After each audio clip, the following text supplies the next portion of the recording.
Ophthalmology. The word is quite a mouthful, isn't it?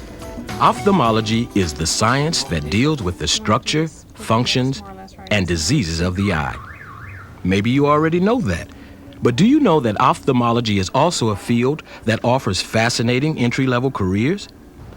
The Bascom Palmer Eye Institute in Miami, Florida is just one place that offers entry-level careers in ophthalmology. The Institute is internationally recognized as one of the world's most advanced centers of ophthalmology. People from all over the world visit this institute to receive treatment and health care. Many people also come here to build careers. In fact, doctors' offices, hospitals, and eye clinics all over the country offer great careers in ophthalmology. If you like to work in a medical environment, if you'd like to help others keep and improve their sight, consider becoming an ophthalmic technician. Mainly what we do is examine patients. We need to check their vision to see if there are any defects. We've learned to look for things that doctors need to know before they examine patients. Sandra Rosenberg is an ophthalmic technician for Bascom Palmer. She works directly with patients, performing many of the tests used to make a diagnosis. When Sandra applied at Bascom Palmer, she had no previous training or experience. Where I was able to work myself into this department and was trained for this job, it's really on-the-job training, and they really help you in getting you to learn as much as you can. Sandra begins an examination by charting the patient's medical history. She makes careful notes of the patient's health and any special symptoms or signs of health problems. She also checks to see if there's any medication the patient may be taking. Every fact, every detail is critical for understanding, evaluating, and managing the patient's condition. You need to try to get as much information as you can.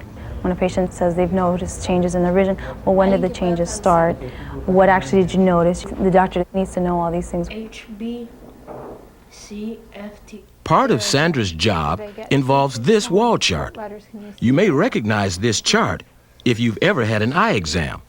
The chart enables Sandra to measure her patient's distance vision. From the patient's reading of the chart, Sandra helps the doctor to determine whether a patient needs glasses or not. The eye chart, that's how we measure their vision. Once we've checked their vision, we need to read the glasses, the prescription, and see if we can improve the prescription by changing it. The quality of the patient's vision can't be improved. We also check their pupils, make sure that they don't have any defects, that their eyes react normally to light. We shine a light in each eye to see what the reaction is. Sandra is already good at her job, but she's always eager to learn more. She considers the continuous training to be one of the job's greatest benefits. There's just so much to learn. You never stop learning. Every Thursday we get lectures on various problems with the eyes, glaucoma, corneal transplants, cataracts. We interact a lot with the resident doctors. Whenever we have questions or we want to know a little more, they're always willing to teach us. For Sandra, it's important to know that she makes a difference in people's lives. I think that not only do I examine patients, but I also listen in and give them comfort. It's real important to be warm and smiling and to make that patient feel at ease. They feel more comfortable with you, and that'll help in the examination.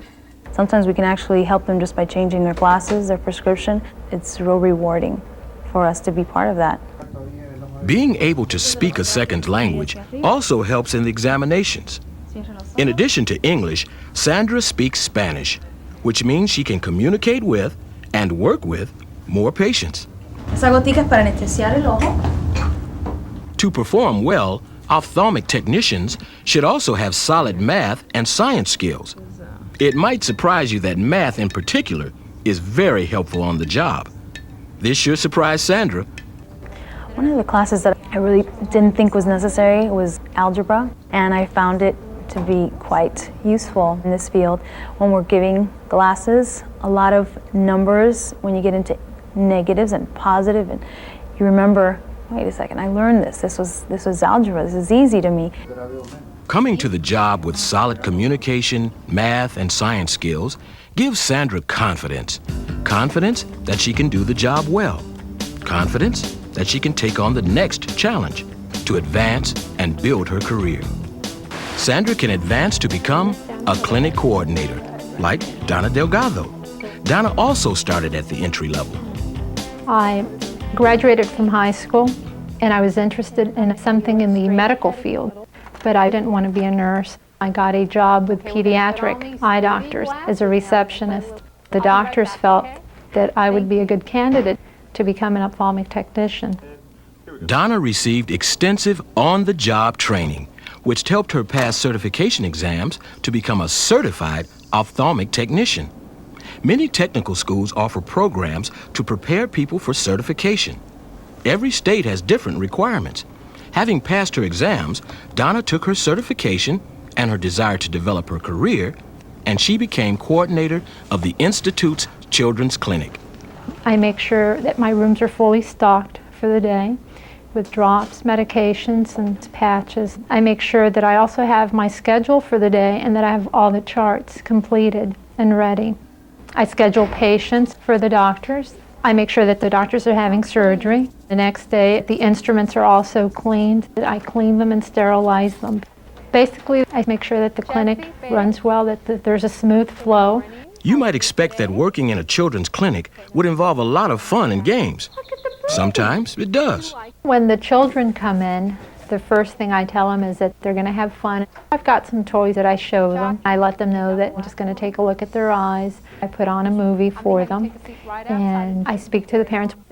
Many of Donna's patients are too young to talk, so of course they can't tell Donna the vision problems they're experiencing. These younger patients often require special handling. Donna's specialized training in the children's clinic has taught her the many things to watch for. Vision is a learning process. We're not born seeing. When babies are born, they tend to cross their eyes because they're learning how to see. When they're about 1 to 2 months old, they should start looking at objects with both eyes straight.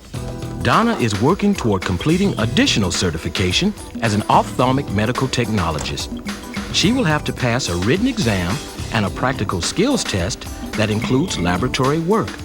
To get prepared for the exam, Donna is taking advantage of all of the on-the-job training.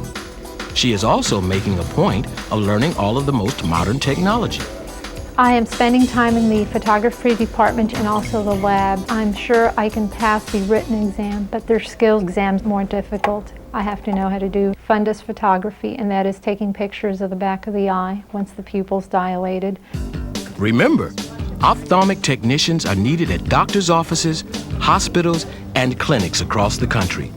This career has it all: on-the-job training, opportunities to advance, not to mention the tremendous emotional rewards that come from helping people to enjoy the gift of better eyesight.